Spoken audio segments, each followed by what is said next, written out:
You know ఏ అమ్మాయి నా పక్కన మీకు కొత్తగా నేర్చుకున్నారు ఈ డ్రామాలు. ఆ పక్కనుండు. ఏ పోలీసులు మీరు ఎవరైనా సరే ఇవ్వాలంటే ఆ పక్కనుండి నేను తీసుకుంటాను, మర్యాదగా మాట్లాడతాను. అంతేగాని మధ్యలో వచ్చి డిస్టర్బ్ చేస్తే మాత్రం మంచిది కాదు.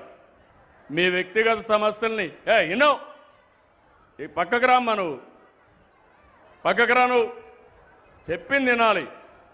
సమస్య పక్కకు తీసుకొచ్చి నిలబెట్టి నాకు పరిచయం చేయండి. ఎవరు బై ఫోర్స్ తీసుకుపోవద్దండి. ఎవరైనా సరే ఇక్కడ ఏదైనా కాగితం ఇవ్వాలంటే ప్రత్యేకంగా ఇక్కడ కూర్చొని పెడతా, మీరు రండి. మీరు చెప్పిన సమస్యలు ఇంట పరిష్కార దిశగా ముందుకు పోతానని మరొక్కసారి అందరికీ విజ్ఞప్తి చేస్తున్నా. సహకరించాలి. ఇలాంటి చేయడం కరెక్ట్ కాదు. గట్టిగా చెప్పండి, కూడా చెప్పండి చేయకూడదని.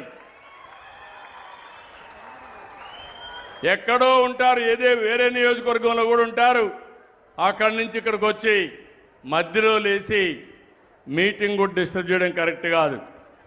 ఇప్పటికే ఈరోజు మీరు చూస్తే అన్ని రిజర్వాయర్లో నీళ్లు తగ్గాయి.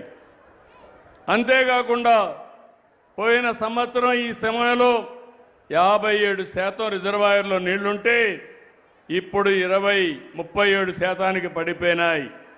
ఇంకో పక్క 22% వర్షపాతం తక్కువగా పడే పరిస్థితికి వచ్చింది. దీన్ని కూడా మనం అధిగమించాలి.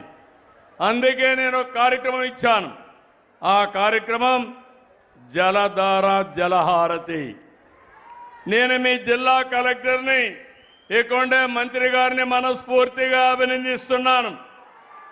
ఈ జిల్లాలో కొలిమిగుండ్ల మండలంలో కేవలం 8 రోజుల్లో 18 కిలోమీటర్లు ఫీడర్ ఛానల్ చేసి 10 చెక్ డ్యాములు పునరుద్ధరించి 1707 ఎకరాలు ఆయకట్టుని స్థిరీకరించారు. గట్టిగా చప్పట్లు కొట్టి మీరందరూ కూడా అభినందించాలి. ఇది జలధార విజయం. ఈ విజయానికి కారకులైన ఆఫీసర్ని మనస్ఫూర్తిగా అభినందిస్తున్నా. మనం గుర్తుపెట్టుకోవాలి, భగవంతుడు వర్షాన్ని ఇస్తే ఆ నీళ్లన్నీ కిందికి పంపించి మనం కరువు బారిన పడుతున్నాం. అట్లా కాకుండా ఎక్కడ పడిన వర్షపు నీటిని అక్కడే భూగర్భ జలాలుగా మార్చుకోవాలి. అది చేయగలిగితే కరువు అనే మాట రాదు. ఇది కాకుండా నేను ఆలోచించేది నదుల అనుసంధానం చేసి ఎప్పుడైనా నీళ్లు చాలకపోతే పైన నుంచి కూడా వస్తాయి. అన్ని ప్రాంతాలకు కాలువలు వస్తాయి. అదే మరి నదుల అనుసంధానం కూడా జరుగుతుంది.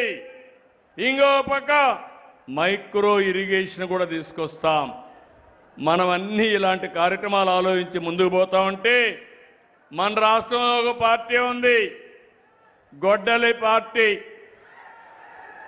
అవునా కాదా? గొడ్డలి పార్టీ అనేవాడు చేలిపైకెత్తండి. నేరాలు చేస్తారనేవాడు చేలిపైకెత్తండి.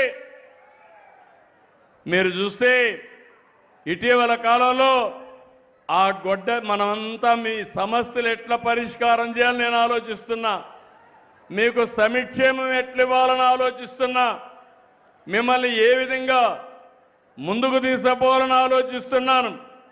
వాళ్ళు మాత్రం విసుగు విరామం లేకుండా కుట్రలు కుతంత్రాలు చేస్తున్నారు. కులం, మతం, ప్రాంతం, వర్గాలుగా సమాజాన్ని ముక్కలు చేయాలని చూస్తున్నారు.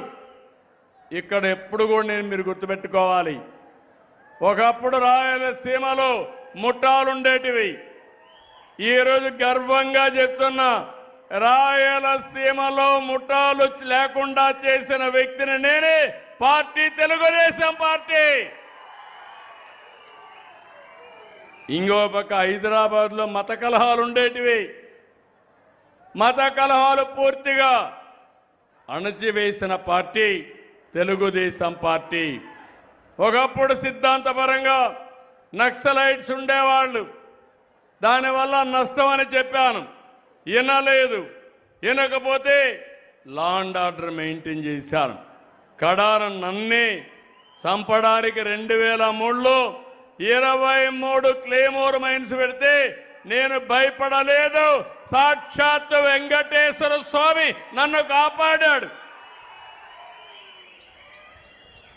ఇది చరిత్ర. ఇప్పుడు ఆ పార్టీ కూడా లేకుండా పోయే పరిస్థితి వచ్చింది. ఏది కూడా మనం గుర్తుపెట్టుకోవాలి. ప్రజాస్వామ్యంలో హింసకు తావు లేదు. ప్రజల ఆస్తులకి ప్రాణాలకి రక్షణగా ఉండాలి. ఆడబిడ్డలు స్వేచ్ఛగా తిరగాలి. 1924లో ఎక్కడ చూసినా గంజాయి పంట పండించారు. ఏజెన్సీ ఏరియాలో పండించారు. దేశానికి ప్రపంచానికి ఉత్పత్తి చేశారు. డ్రగ్స్ వచ్చాయి. ఎక్కడ చూసినా చెడిపోయే పరిస్థితికి వచ్చారు. నేను ఎన్నోసార్లు చెప్పాను, గంజాయి తీసుకున్న వ్యక్తికి తల్లికి భార్యకు తేడా తెలియదు. తల్లిదండ్రులంటే వాళ్ళు లెక్క పెట్టుకోరు. అలాంటప్పుడు ఇలాంటి వ్యక్తులు వాళ్ళని ప్రోత్సహించి ఇప్పుడు కూడా రౌడీల్ని, గంజాయి బ్యాచ్ని, డ్రగ్స్ సేవించే వ్యక్తుల్ని, బ్లేడ్ బ్యాచ్ల్ని వైఎస్ఆర్ కాంగ్రెస్ పార్టీ ప్రోత్సహించే పరిస్థితి వచ్చింది.